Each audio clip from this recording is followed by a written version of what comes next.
오늘의 양식, 이 시간은 야고보서 2장 14절부터 26절 말씀을 통해서 행함이 없는 믿음은 죽은 것이다 라는 제목으로 말씀을 전하겠습니다. 이 세상을 살아가면서 지혜를 가지고 살아가는 것은 인생을 풍요롭게 할 수 있습니다. 잠언 4장 5절부터 9절에 보면 솔로몬이 자기 아버지 다윗에게 들었던 말씀 속에서 이 지혜를 얻어야 한다고 강조하고 또 강조한 것을 볼 수 있습니다. 지혜를 얻으며 명철을 얻어라. 그것을 잊지 말며 내 입의 말들에서 돌이키지 말라. 지혜를 버리지 말라. 그리하면 그것이 너를 보존하리라. 그것을 사랑하라. 그리하면 그것이 너를 보호하리라. 지혜는 으뜸 가는 것이니 그러므로 지혜를 얻으라. 네가 얻은 모든 것으로 명철을 얻을지니라. 그것을 높이라. 그리하면 그것이 너를 높이리라. 네가 그것을 품으면 그것이 너를 존귀로 인도하리라. 그것이 네 머리에 은혜의 장식을 주며 영광의 관을 네게 건네주리라 하셨느니라 라고 했습니다. 그렇습니다. 그 지혜를 얻으면 그 지혜가 우리 머리에 은혜의 장식을 주며 영광의 관을 얻게 해줄 것입니다. 그렇다면 그 지혜를 어떻게 얻을 수 있습니까? 첫째로 그 지혜의 기초는 예수 그리스도를 통해 구원받는 믿음입니다. 잠언 4장 6, 7절을 다시 보시면 지혜를 버리지 말라. 그리하면 그것이 너를 보존하리라. 그것을 사랑하라. 그리하면 그것이 너를 보호하리라. 지혜는 으뜸 가는 것이니 그러므로 지혜를 얻으라. 네가 얻은 모든 것으로 명철을 얻을지니라 라고 했습니다. 그 지혜가 누굽니까? 예수 그리스도이십니다. 예수님을 통해 구원을 받은 믿음을 가지고 있어야 그 믿음이 우리를 보존해 주시는 것이고 그 예수님을 사랑하면 그 예수님이 나를 보호해 주시는 것입니다. 다시 잠언 4장 8절을 보면 그것을 높이라. 그리하면 그것이 너를 높이리라. 네가 그것을 품으면 그것이 너를 존귀로 인도하리라 라고 했습니다. 그렇습니다. 주 예수님을 믿는 믿음이 지혜의 기초입니다. 지혜는 거기서부터 출발하는 것입니다. 그러므로 인생에서 가장 지혜로운 사람은 자신이 하나님 앞에서 죄인인 것을 깨닫고 하나님 앞에 내가 죄인 뛴 것을 회개하고 주 예수님을 구주와 주님으로 믿고 영접한 사람입니다. 그러니까 구원받은 사람은 지혜로운 사람입니다. 인생이 100세 시대라고 하지만 그 긴 영원한 세상에 비교하면 100세라고 하는 것은 짧고 짧은 손톱만큼도 미치지 못하는 사건입니다. 그런데 그 짧은 시간 동안 내가 영원한 세계에서 하나님과 더불어 함께 살 것을 지금 준비하는 사람들이 정말 현명하고 지혜로운 사람이 아니겠습니까? 내가 얼마나 철저한 죄인이며 그러한 죄인이 하나님께서 사랑으로 보내주신 예수 그리스도의 십자가의 보혈의 공로로 말미암아 내 죄가 다 사해졌으며 그 예수님을 믿기만 하면 구원을 받는다는 이 단순한 진리 앞에서 내가 머리를 숙이고 인정하고 겸손하게 그 예수님을 믿었다고 하는 것은 얼마나 지혜로운 결단이요 결심입니까? 지금도 그렇지만 우리가 예수님 앞에 서는 날 내가 그때 예수님을 믿고 구원받은 것이 얼마나 다행인지 모르겠다고 하지 않겠습니까? 그러므로 예수님을 통해 구원받은 사람이 바로 지혜로운 사람으로 시작하는 것입니다. 구원은 믿음으로 받습니다. 로마서 1장 17절에서 복음에는 하나님의 의가 믿음에서 믿음까지 계시되어 있나니 이것은 기록된 바 의인은 믿음으로 살리라 함과 같으니라 라고 했습니다. 믿음으로 구원받고 믿음으로 사는 것입니다. 로마서 10장 9절 10절에서도 네가 만일 네 입으로 주 예수님을 시인하고 하나님께서 그분을 죽은 자들로부터 살리신 것을 네 마음속으로 믿으면 구원을 받으리니 사람이 마음으로 믿어 의에 이르고 입으로 시인하여 구원에 이르느니라 라고 말씀했습니다. 우리는 주 예수님을 믿음으로 구원을 받습니다. 성경도 믿음으로 받는 구원에 대해서 강조하시고 있습니다. 구원은 믿음으로 받는 것입니다. 그러나 야고보서에서 말씀하고 있는 두 번째 이야기를 들어보시기 바랍니다. 둘째로 행함이 없는 믿음은 그 자체가 죽은 것입니다. 오늘 본문 야고보서 2장 14절에서 내 형제들아 사람이 자기가 믿음이 있다고 말하면서 행위가 없으면 그것이 무슨 유익을 주느냐 믿음이 그를 구원할 수 있겠느냐라고 했습니다.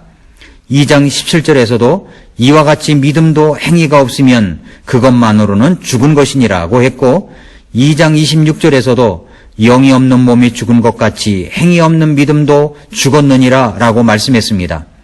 그러면서 이 본문 말씀은 아브라함 이야기를 합니다.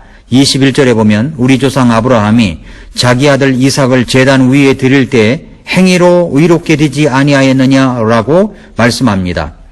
우리는 이것을 알아야 합니다.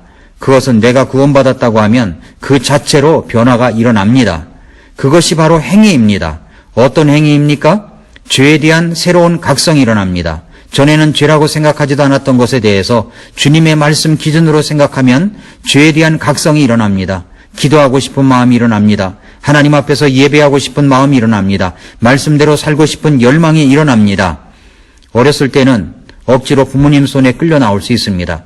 그러나 이제 성인이 되었을 때 자기가 판단하고 자기가 행동할 수 있을 때의 모습이 진짜입니다. 형식적인 종교 행위가 아니라 구원받았기 때문에 무엇보다도 예배가 소중하게 느껴지는 것입니다. 사람들을 섬기며 드리는 것이 정말 다른 데서 느껴보지 못한 기쁨을 갖게 합니다. 그러니까 믿음이 있으면 행함은 자동적으로 따라오는 것입니다. 믿음은 있다고 하면서 그 행함이 나타나지 않으니까 그 행함을 나타내 보이려고 억지로 예배 참석하고 억지로 율법을 지키는 것처럼 한다고 하는 것은 그 자체가 진짜 믿음이 있는 사람이 아닙니다. 구원을 받지 못할 수도 있다는 것을 알아야 합니다. 이것은 정말 무서운 이야기입니다. 내가 변화가 나타나지 않는다는 것은 진짜 구원받은 믿음이 없기 때문인데 믿음은 있다고 억지로 여기면서 행함이 나타나지 않는 것을 율법을 지키듯 하다가 진짜 우리 주님 앞에 서는 날 우리 주님께서 여러분에게 뭐라고 하시겠습니까? 이런 경우가 있을 수 있기 때문에 우리 예수님께서 마태복음 7장 21절 이하에서 이렇게 말씀하셨습니다. 내게 주여 주여 하는 자가 다 하늘의 왕국에 들어가지는 아니하고 오직 하늘에 계신 내 아버지의 뜻을 행하는 자라야 들어가리라. 그날에 많은 사람들이 내게 이르기를 주여 주여 우리가 주의 이름으로 대언하지 아니하였나이까? 주의 이름으로 마귀들을 내쫓지 아니하였나이까? 주의 이름으로 많은 놀라운 일을 행하지 아니하였나이까? 하리니 그때 내가 그들에게 밝히 말하되 내가 너희를 결코 알지 못하였노라. 불법을 행하는 자들아 너희는 내게서 떠나라 하리라 라고 했습니다. 이 말씀이 무슨 말씀입니까? 교회 다니면서 주여 주여 안 하는 사람이 있습니까? 그러나 그렇게 한다고 구원받은 사람이 아니라는 말씀입니다. 그런데 그 심판날에 심판을 받을 때 구원받지 못한 사람으로 분류될 때 사람들이 이렇게 말할 것이라고 예수님께서 설명을 해 주십니다. 그날에 많은 사람들이 내게 이르기를 적은 사람이 아닙니다. 많은 사람들입니다. 그러니까 많은 사람들이 구원의 문제를 정확하게 해결받지 못할 수도 있다는 말씀입니다. 뭐라고 말을 합니까? 우리가 주의 이름으로 대언하지 아니하였나이까?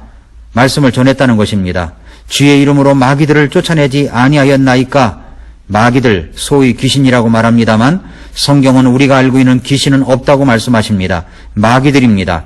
마귀들을 쫓아낼 능력이라면 대단하지 않습니까? 그리고 주님의 이름으로 놀라운 일을 행했다고 합니다. 이 세 가지만 갖추고 있으면 모든 사람들이 능력 있는 주의 종들이라고 할 것입니다. 그런데 우리 주님께서 그런 그들을 향하여 뭐라고 하셨습니까? 그때 내가 그들에게 밝히 말하되 내가 너희를 결코 알지 못하였노라. 불법을 행하는 자들아 너희는 내게서 떠나라 하리라. 결코 알지 못하는 사람들이라고 하십니다. 왜 그렇습니까? 구원받은 적이 없기 때문입니다. 이 방송을 듣고 계신 애청자 여러분, 여러분은 정말 구원을 받았다고 확신을 하십니까? 그렇다면 그 증거가 무엇입니까? 그 증거는 여러분의 행위입니다. 하나님 앞에서의 행위입니다. 변화된 생활 태도입니다. 구원받았다고 하면서 예배의 성공이 인생의 성공이요, 예배의 실패가 인생의 실패라는 그 예배에 대한 중요성, 기도에 대한 간절한 마음, 성경을 사랑하는 마음, 구원받지 못한 사람을 향하여 불쌍히 여기는 마음, 이러한 것이 없다면 여러분의 구원은 다시 확인해 볼 필요가 있습니다. 구원을 받으면 이러한 것은 억지로가 아니라 자동적으로 변화가 일어납니다.